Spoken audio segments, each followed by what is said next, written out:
but a shadow, it seems, caught up in routine.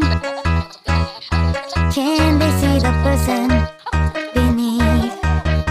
The days go by so uniformly, tightly controlled and determined for me, yeah. Showered in fame, my fans adore me.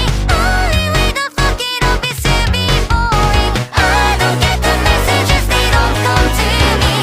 Everything that I can say is spoken for me, yeah.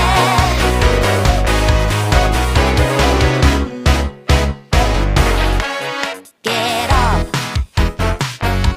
Afternoon is nauseous.